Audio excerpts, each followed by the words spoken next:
आंध्र प्रदेश का था, यंग लड़का है, घूमने फिरने निकल गया। तीसरे या चौथे दिन लड़के वाले उसको देखने के लिए आए। उसके बाद रात को वो सो रहा था, उसको अजीब अजीब आवाजें सुनाई दे रही थी। चेक किया तो मैंने देखा कि उस पे तो चुड़ैल का सा है। मैंने लाके सामने हवन चल रहा था, बैठा दिया। मुझे बैठ जा, बोलता है नहीं बैठूंगी। बोला मेरे को इसके साथ ही रहना है, नहीं तो खून का बदला खून होगा। मेरे गुरु है वो खुद अघोरी है, मनुष्य का मांस खाते हैं। अगर उनको खाने के लिए कुछ नहीं मिला ना तो अपना ही मलमूत्र खुद ग्रहण करते हैं। वो ये यूपी साइड गए हैं तो उधर क्या है, किसी मुसलमान से उसने अपनी भाभी पे संभोग वशीकरण करवाया था। ये उनका चलता रहा, 5-6 साल चला था। संभोग वगैरह हो रहा था, सब कुछ हो रहा था एकदम। उसका बच्चा भी है, पति थोड़ी देखेगा, वो तो यही बोलेगा ना मेरा ही बच्चा है। तो मेरे पास एक कॉल आया था, बोला गुरुदेव आप बोलो कितने पैसे आपके अकाउंट में डालने हैं। पहले डाल देता हूँ 2 लाख 3 लाख। मैंने बोला भाई बात तो बता।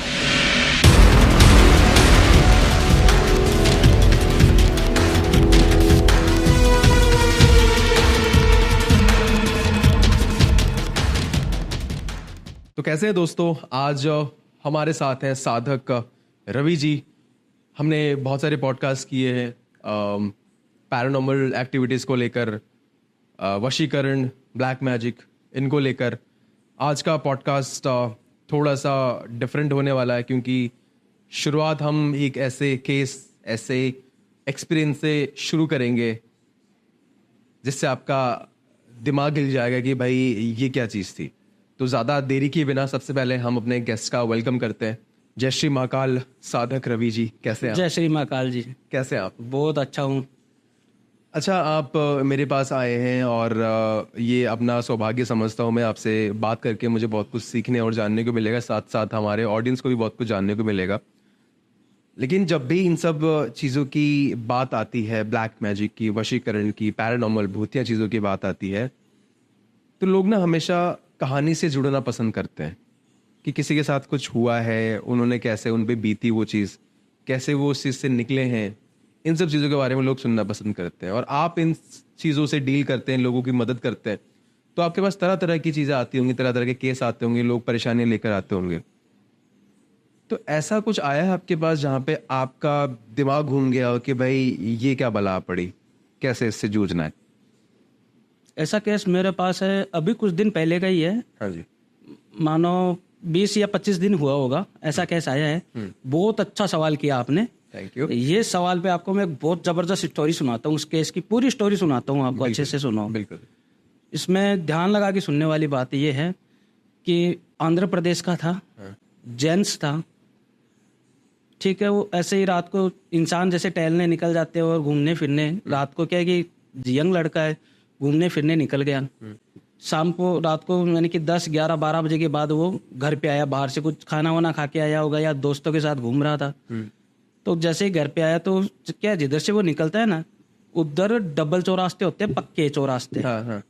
चौरास्ते मतलब जो 4 रास्ता आता है। और डबल का मतलब क्रॉस आता है। डबल का मतलब उसमें डबल वाला ऐसा होता है कि एक चौरास्ता, एक ऐसा खतरनाक चौरास्ता, मैं आपको 4 रास्ते की बात बताता हूँ। खतरनाक ऐसा चौरास्ता है, उसमें ऐसा है जैसे नीचे से रोड जा रहा है, ऐसे नीचे से उसके ऊपर ओवरब्रिज जा रहा है। समझा? हो गया। उसमें ऊपर नीचे 2 जगह उतारे लगते हैं। तो उधर से कहीं बाहर से आ रहा होगा डबल चौरास्ते से, उसका कोई हंडी वंडी पड़ा होगा कोई, तो उसमें पैर लगा या क्या हुआ कुछ समझ भी नहीं आया किसी को भी।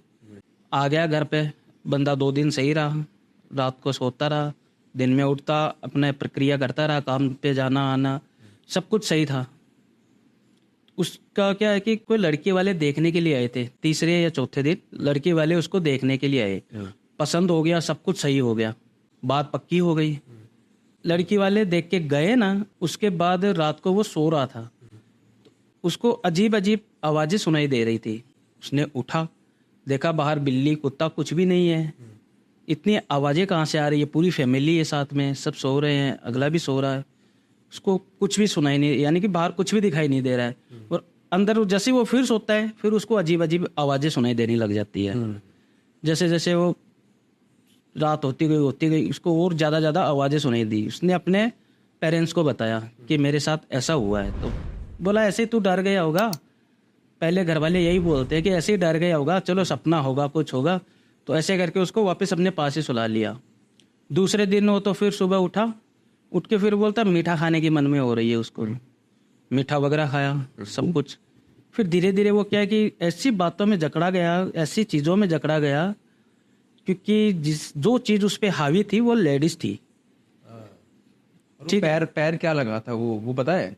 हाँ, वो पैर का मैंने देखा, उसका भी मैंने काम किया है ना। तो पैर का इसमें ऐसा है कि जैसे चौरास्ते में अपन एक उतारा लगाते हैं, तो अच्छा, हाँ, इसमें उतारे अलग अलग प्रकार के लगते हैं। हाँ।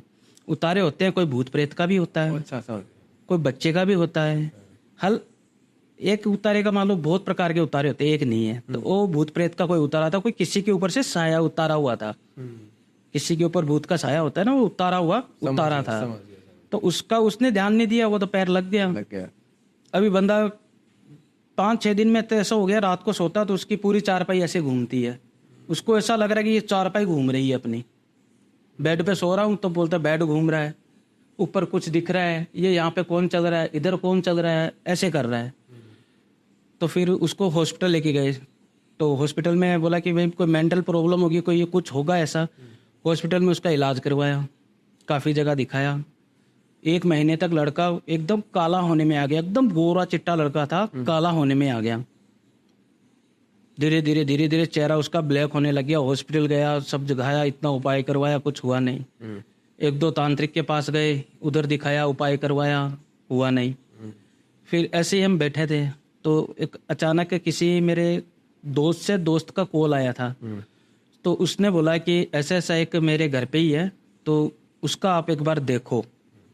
मैं बोला देख लेते हैं, चलो क्या है। मैंने उसका डिटेल्स मंगाया, फोटो वगैरह मंगवाई, चेक किया तो मैंने देखा कि उस पर तो चुड़ैल का सा है। तो वही जो उतारा करा था वहीं से उठ के आया। वहीं से उठ के आया, क्योंकि किसी दूसरे का उतारा हुआ था, उसको तो कहीं ना कहीं तो चिपकना ही था, किसी न किसी को तो। और वो रात को कुछ गलत सलत खा के पी के आया होगा। अपन सोचते हैं कि अपन बाहर घूमने जाते हैं तो चिकन मटन ये सब तो गंदी चीजें हैं, ये सब खा के आते हैं, तो कहीं ना कहीं मुंह में या दांत में थोड़ा बहुत तो लगा हुआ रहता है वो। और वो चीज को क्या खून से रिलेटेड है वो, और वो चीज को वो चाहिए, इसलिए। फिर उसके बाद क्या हुआ? उसके बाद वो मेरे पास आया, केस मैंने देखा। उस केस में मैंने 3 दिन तक अंदर तक जाके पूरा अच्छे से देखा मैंने, क्या है क्या नहीं। तो फिर देख के पता चला कि ये तो बहुत खतरनाक चीज़ है।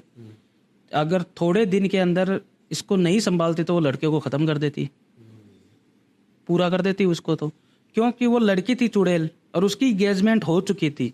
लड़की की नहीं, लड़के की एंगेजमेंट हुई थी ना, मैंने बताया था उसकी एंगेजमेंट हुई थी। और चुड़ैल थी वो लड़की थी, वो नहीं चाहती थी कि मैं इसके साथ हूं तो और कोई इसको बांटे।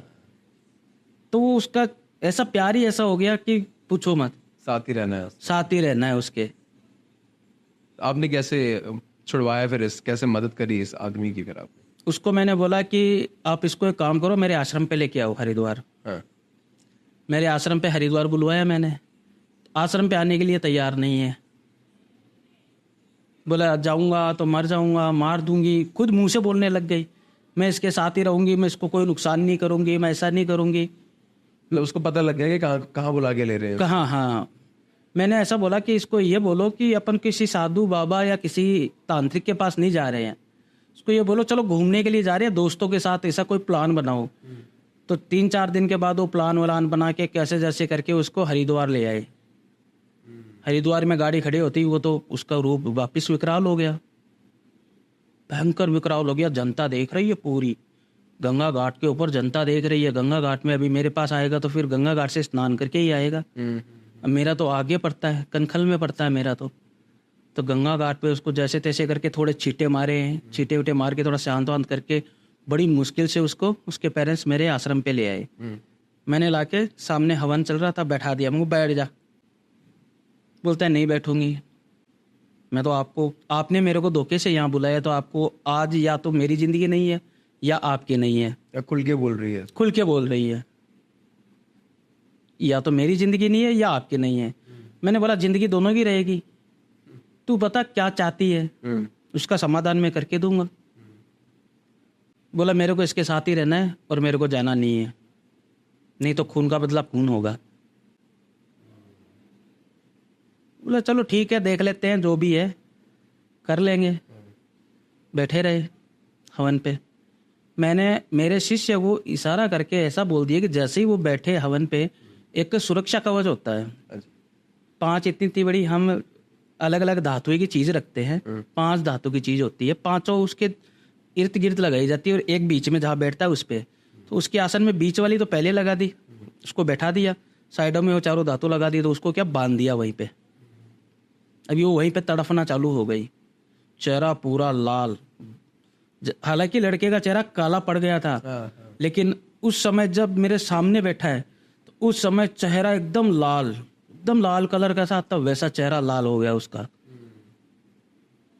बोलता है नहीं मैं इसको मारूंगी, अभी ये यहाँ पे मेरे से धोखे से आया है, मैं ये लड़के को नहीं छोड़ूंगी। मैंने बोला इसको तो मैं कुछ भी नहीं होने दूंगा, ये तो मेरे पास ही रहेगा। उसको मैंने मेरे सामने बैठा के फिर तंत्र क्रिया मेरी चालू कर दी। मैं साधक क्रिया से काम करता हूँ, तो उस क्रिया से मैंने चालू कर दिया। उसमें मैंने थोड़ा तांत्रिक विद्या भी लगाई थी, ताकि क्या है कि लड़के को कोई नुकसान नहीं हो। उसको वहाँ से मेरे तंत्र मंत्र द्वारा उसको मुक्त किया। जैसे ही लड़के को मुक्त किया, लड़का बेहोश हो गया, क्योंकि उसके शरीर से वजन उतर गया ना। तो ये मेरी प्रक्रिया चली थी 4 दिन, और 4 दिन लगातार चली थी। और लड़के को मैं कैद खाने में, जैसे कैसे होता है कैदी को कैद में रखते हैं, वैसे कैद करके रखता था।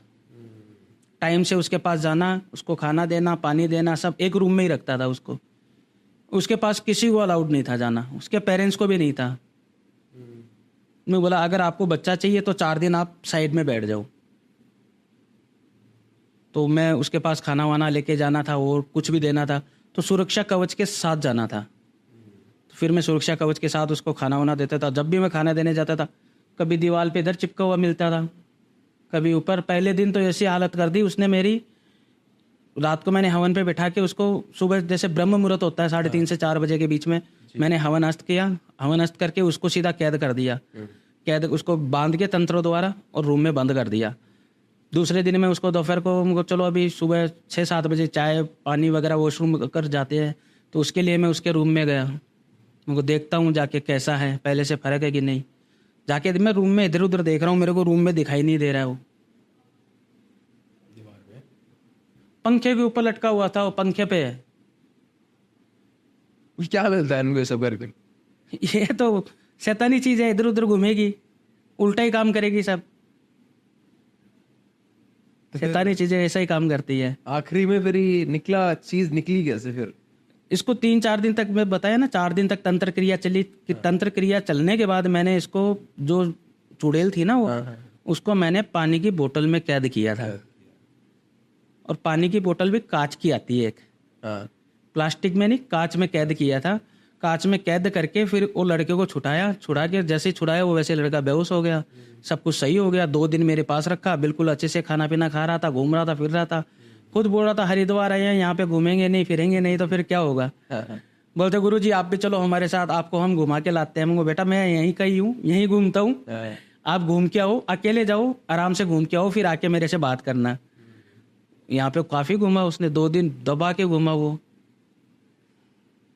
खैर आप इतने सारे लोगों की मदद करते हैं और बड़ा अच्छा लगा कि जब लोगों को इस तरह की मुश्किलों से छुटकारा आप दिलाते हैं।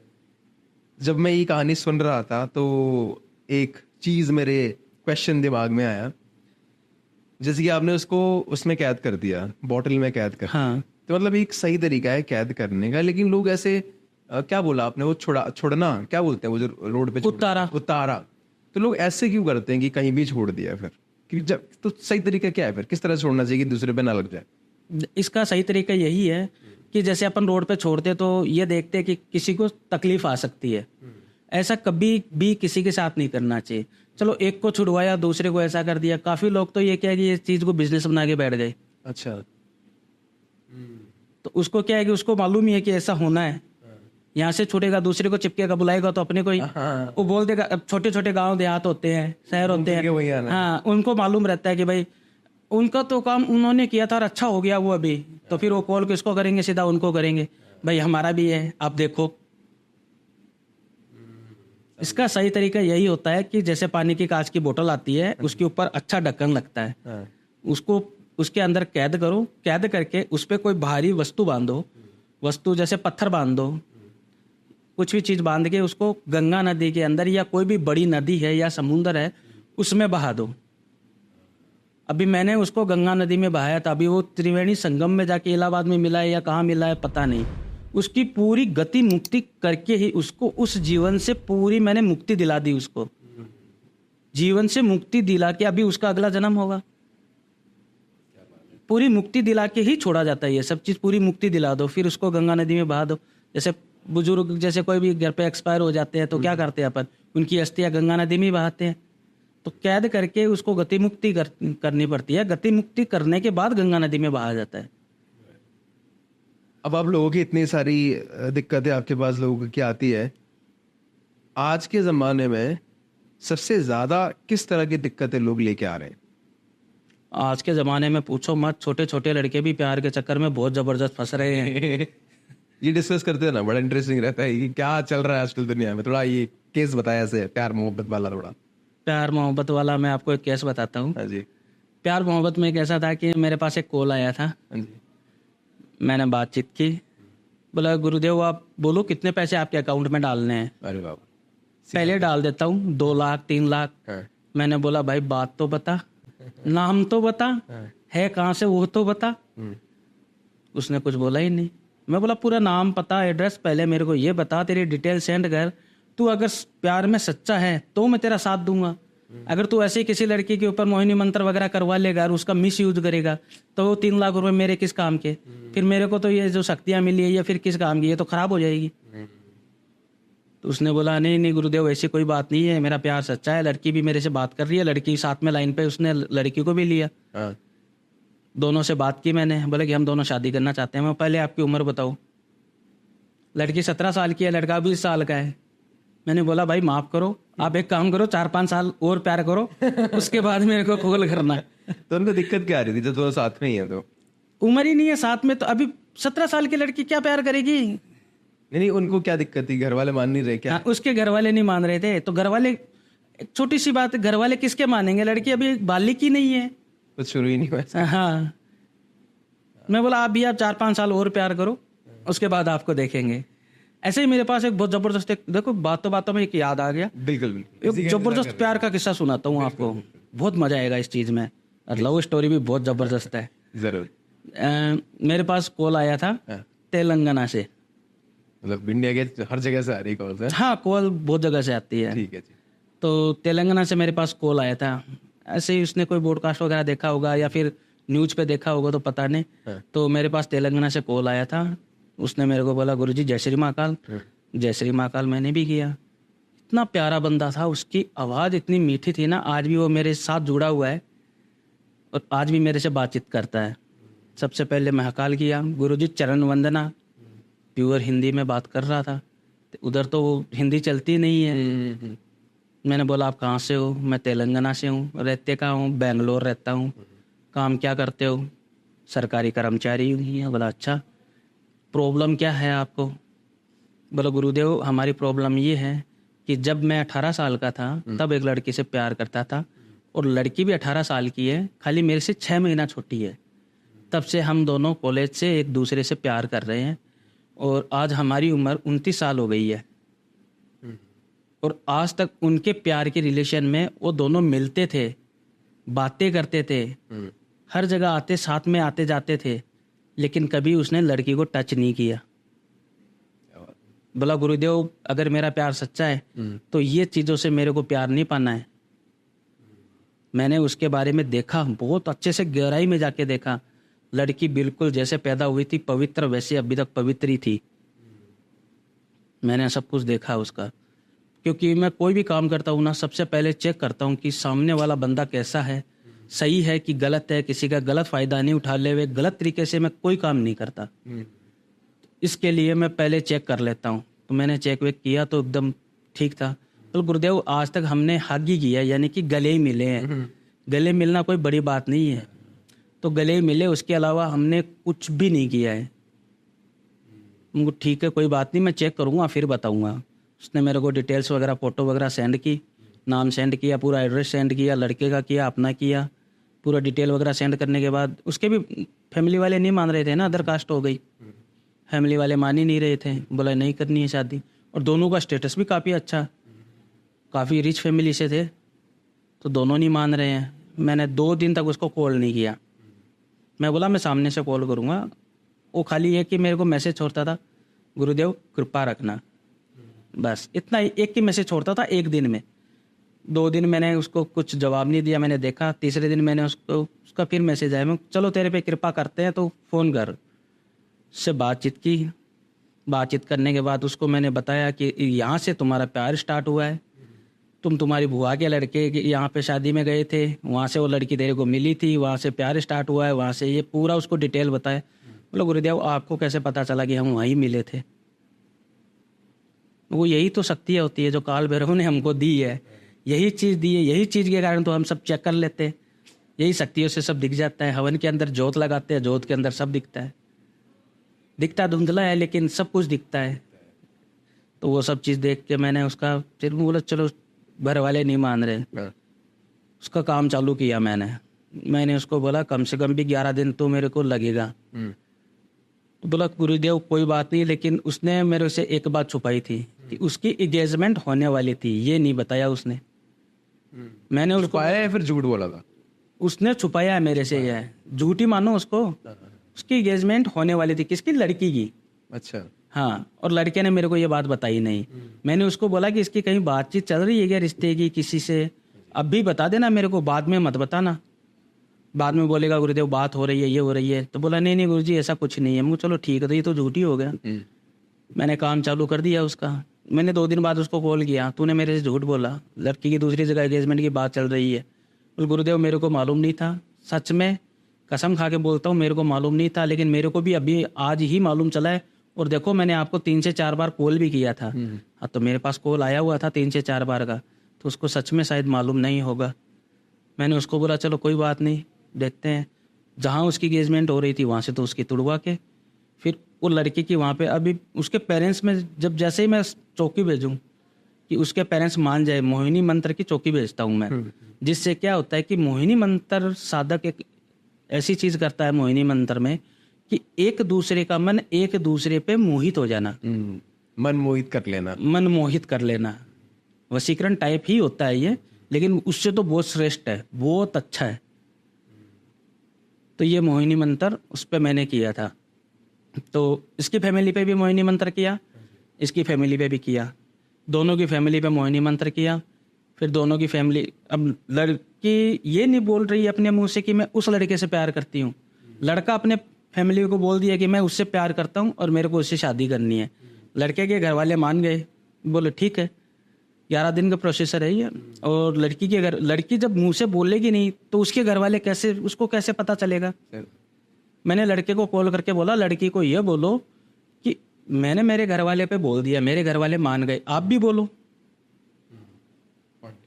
तो लड़की ने फिर अपने घर वालों से बोला कि मैं इस लड़के से प्यार करती हूँ, ये उसका नाम है, ये उसके पिता का नाम है, यहाँ का वो रहने वाला है और मेरे को इससे शादी करनी है। इसके घर वाले भी मान गए, दोनों के फेरे हो गए, शादी हो गई। आज बच्चा है उनको एक, 3-4 महीना हुआ है, अभी बच्चा हुआ है उनको एक।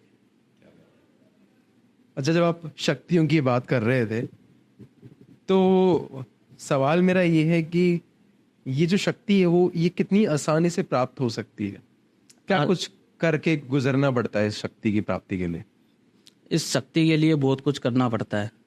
थोड़ा सा बताइए कि क्या करना पड़ता है? इसके लिए हमको साधना करनी पड़ती है, बहुत ज़्यादा कठिन परीक्षा होती है हमारी।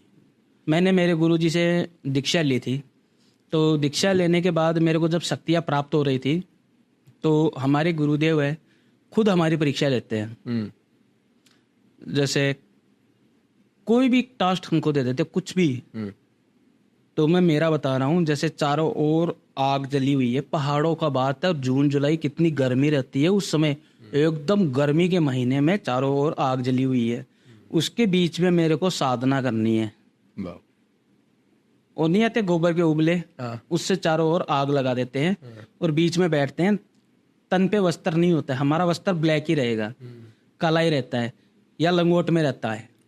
तो वस्त्र तो चलो अभी बाहर जाते जाते हैं निकलते हैं तो वस्त्र ये अच्छा, थोड़ा अच्छा दिखता है, अच्छा रहता है।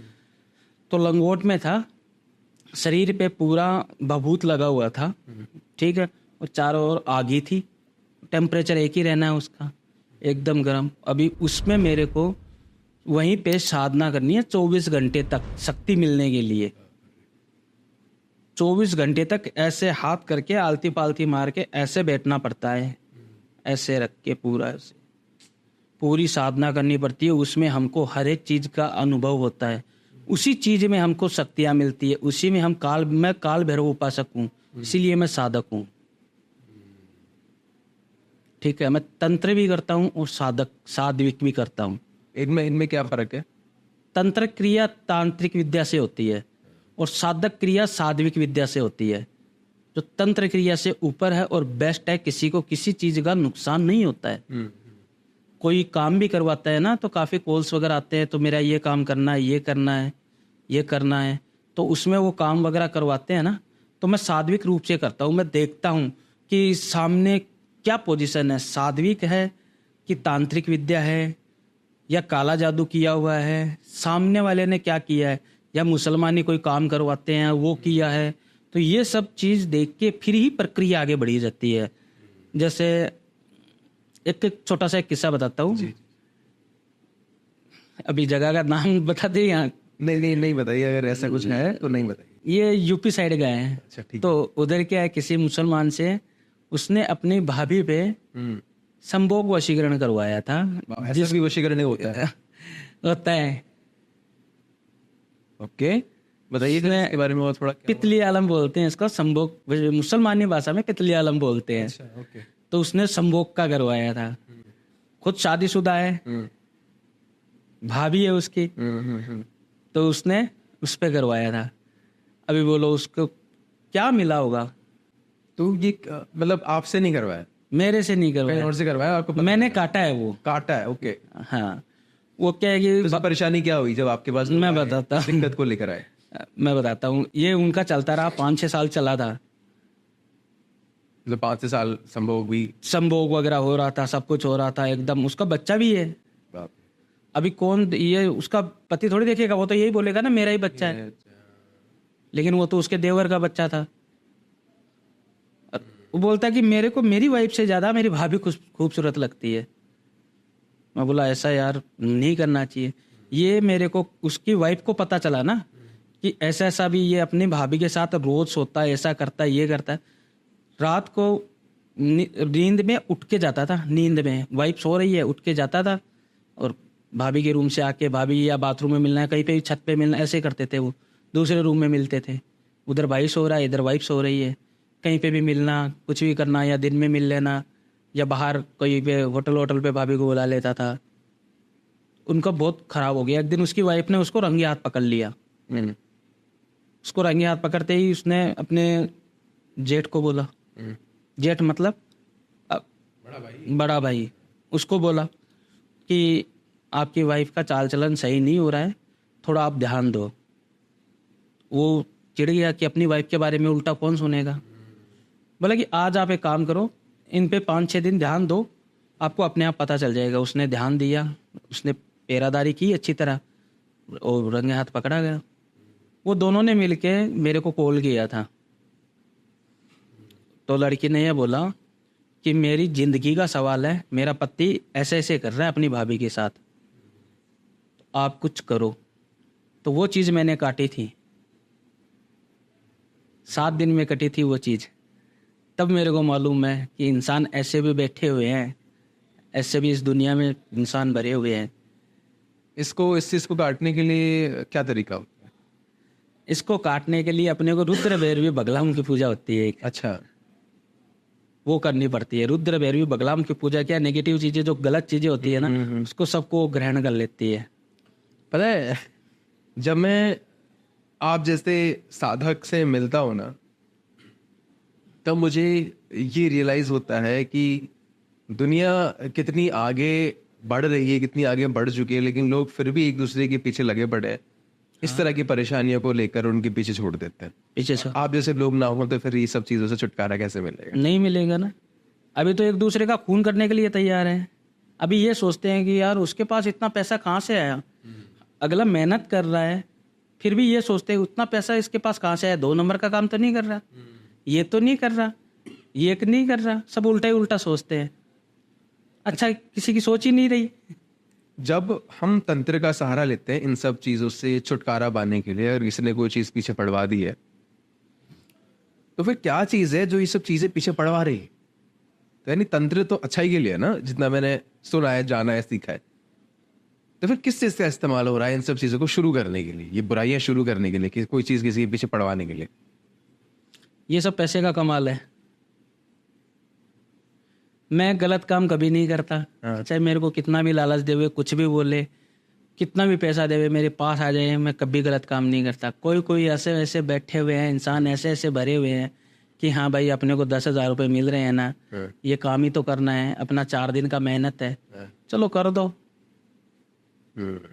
बहुत से मेरे पास ऐसे केस भी आते रहते हैं कि हमने गांव में लोकल में करवाया था, यहाँ पे मैंने करवाया था, यहाँ पे मैंने करवाया था। तो वैसा नहीं होना चाहिए। अच्छा, मेरे पास ना कुछ ऐसे सवाल आते हैं, आप मुझे थोड़ा सा बताना कि ये क्या सच में होता है? क्योंकि जैसे कि आपने कहा ना कि लोगों ने इसका बिजनेस बना दिया है, तो कुछ कुछ सवाल ये आते हैं कि मानस भाई, हमने ना पैसे दिए लेकिन काम नहीं हुआ, तो क्या ऐसा भी होता है इस फील्ड में कि पैसे भी ले लिए और काम भी नहीं किया? हाँ बहुत से। तो फिर उनके रेपुटेशन पे बात आ गई है ना, उनके इज्जत पे बात आ गई कि भाई कोई अगला क्यों आएगा फिर इनके पास? हाँ इसमें ऐसा है कि मेरे नाम से पता नहीं किसी ने कोई इंस्टाग्राम आईडी बना ली। किसने बनाई है, क्या बनाई है, मेरे नाम से 2-3 आईडिया चल रही है। रवि जी साधक वीडियो भी मेरे चल रहे हैं। कैसे उठा लेते हैं ये लोग? मेरे नाम से चल रही है। तो अभी मैं आपके चैनल के माध्यम से यही बोलता हूँ कि सीधा वीडियो कॉल करो मेरे को, बात करो। आपको देखना है, सीधा वीडियो कॉल पे बात कर लो मेरे से। मैं वीडियो कॉल उठा के मेरा चेहरा देखो पहले, फिर मेरे से बात करो। ऐसे फ्रॉडबाजी में मत फंसो, क्योंकि अभी वो क्या करते हैं कि वो पैसा ले लेते हैं, उनको कुछ आता तो है नहीं। भाई नाम मेरा चल रहा है, चेहरा मेरा चल रहा है, अभी मेरे चेहरे से वो बना लिया, उसने पैसे वैसे ले लिए, तो वो बोलता है कि अपने को क्या दिक्कत आने वाली है? दिक्कत तो उनको आएगी, कॉल तो उनको आना है। तो काफ़ी ऐसे फ्रॉड चल रहा है, बहुत ज़्यादा। मेरे पास ऐसे भी केस आते हैं कि हमने 10 जगह काम करवा लिया, इनसे काम करवा लिया, वो अघोरी से काम करवा लिया, उन अघोरी से काम करवा लिया। अघोर पंथ कोई ऐसे नहीं मिलता है। अघोर पंथ पाने के लिए बहुत ज़्यादा संघर्ष और बहुत ज़्यादा कष्ट उठाना पड़ता है। अभी मैं साधक हूँ, ओगड़ हूँ, मैं अघोरी से नीचे मैं ओगड़ हूँ। मैं अघोरी नहीं हूँ। मैं अपने आप को ये नहीं बोल सकता कि मैं अघोरी हूँ। अघोरी बनने के लिए इंसान को अपना खुद का पेशाब मल मूत्र भी ग्रहण करना पड़ता है। जब मेरी इस स्थिति पे मैं आ जाऊंगा ना, मेरे गुरु मेरे को खुद बोलेंगे कि तू अघोरी के लायक हो गया है। मेरे गुरु है वो खुद अघोरी है, मनुष्य का मांस खाते हैं। सुना है मैंने अघोरी की बात। मनुष्य का मांस खाते हैं। अगर उनको खाने के लिए कुछ नहीं मिला ना, पहाड़ों में रहते हैं, तो अपना ही मलमूत्र खुद ग्रहण करते हैं, वो खुद ही खा लेते हैं। वो कोई बंदा ऐसा कर सकेगा? बोलता मैं अघोरी हूँ, मैं ये हूँ, मैंने उस अघोरी से काम करवाया, उस अघोरी से काम करवाया। तो ऐसे अघोरी नहीं बना जाता। अघोरी बनने के लिए बहुत कठिन परीक्षा करनी पड़ती है। आज मेरी उम्र 40-42 साल की है मान लो, ठीक है। अभी मेरे को कम से कम भी 20 साल और लग जाएंगे, 20 से 25 साल और लगेंगे अघोर पंथ में आने के लिए। और अघोर पंथ में आने के बाद मैं ये काम नहीं करूँगा, मैं मेरे शिष्य को ये काम सिखाऊंगा ना, वो करेगा। और मैं तो मेरी भगवान की भक्ति में लीन हो जाऊंगा, फिर मैं मिलूंगा थोड़ी, बहुत कम चांस में। मैं ओगड़ हूं अभी। साधक जिसको बोलते हैं ना, वो ओगड़ होते हैं, अघोरी से नीचे। मेरे गुरु है वो अघोरी है। ऐसे अघोरी नहीं बना जाता। अघोरी बनने के लिए बहुत सोचना पड़ता है। और वो कॉल करते हैं, मैंने उन अघोरी से काम करवाया, उन अघोरी जी से काम करवाया, मैंने ये अघोरी जी से काम करवाया है, मैंने इस तांत्रिक से काम करवाया है। बहुत से बोलते हैं मैंने बंगाल का काला जादू करवाया। तो बंगाल का काला जादू है कौन सा, ये तो बताओ। उनको मैं खुद पूछता हूँ, बंगाल का काला जादू है क्या, ये बताओ। अच्छा, अभी हम फ्रॉड के बारे में डिस्कस कर रहे थे, तो बहुत सारी चीज़ें हमने आपसे सीखी, जानी, इतनी सारी स्टोरीज सुनी। फ्रॉड पे बात करते करते मैं अपनी जनता के लिए एक चीज़ क्लियर कर देना चाहता हूँ कि अगर जैसे आपने कहा कोई आपसे बात करना चाहता है, हाँ। सीधा आपको वीडियो कॉल करके पहले आपको देख ले, उनको तसल्ली हो, तब वो आपसे काम कराए। हाँ और किसी को आपसे कनेक्ट करना हो, आपसे बात करनी हो, हाँ। तो क्या जरिया है, मैं क्या लोगों को दे सकता हूँ डिस्क्रिप्शन बॉक्स में? देखो वैसे तो मैं किसी को मेरा नंबर वगैरह बहुत कम देता हूँ, हाँ लेकिन अभी आपसे तो प्यार प्रेम थोड़ा अलग ही है। जी, तो मैं मेरा मोबाइल नंबर और इंस्टाग्राम आईडी आपको मैं दे दूंगा। ज़रूर। कोई भी मेरे साइट से आता है, मेरा नाम लेता है, तो प्लीज़ थोड़ा सा उसको देखना, थोड़ा स्पेशल ध्यान देना।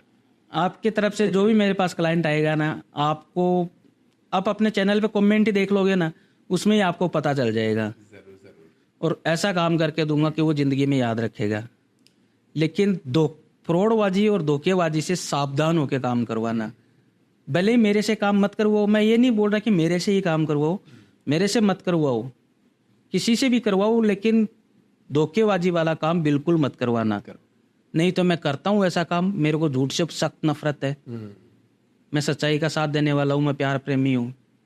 मैं सबको प्यार बांटता हूँ, प्यार लेता हूँ और प्यार के लिए जीता हूँ। बिल्कुल। रवि जी, आपका बहुत बहुत धन्यवाद मेरे इनविटेशन पे आने के लिए। थैंक यू जी। आशा करता हूँ कि जल्दी से फिर मिलेंगे और ढेर सारी और कहानियाँ और बहुत बातें और बहुत सारी सीख लेंगे आपसे। इस बार मिलेंगे, आपको कुछ अच्छी चीज़ बताएंगे, बहुत ज़बरदस्त चीज़ बताएंगे। डेफिनेटली। अभी तो टाइम थोड़ा कम है, हाँ जी, जाना भी है, बिल्कुल। इसलिए। और मैं अपने ऑडियंस से कहना चाहूँगा कि अगर आपको रवि जी से कनेक्ट करना है, उनका जो भी डिटेल वगैरह है आपको डिस्क्रिप्शन बॉक्स से मिल जाएगा। ज़रूर इनसे कनेक्ट करें। आपकी प्रॉब्लम्स परेशानियों को लेकर बहुत जेन्युइन और बहुत अच्छे इंसान है। और स्पेशली आप मेरा नाम लेंगे तो आपको भी एक ट्रस्ट फैक्टर ऐड हो जाएगा और समझ जाएंगे कि हाँ भाई, मानस के साइड से ही आए हैं। वीडियो को बहुत ज़्यादा प्यार दें, लाइक करें, चैनल पे नए हैं तो सब्सक्राइब करके ज़रूर जाएं। Thank you so much people, thank you so much for watching and that's all, wrap on this video.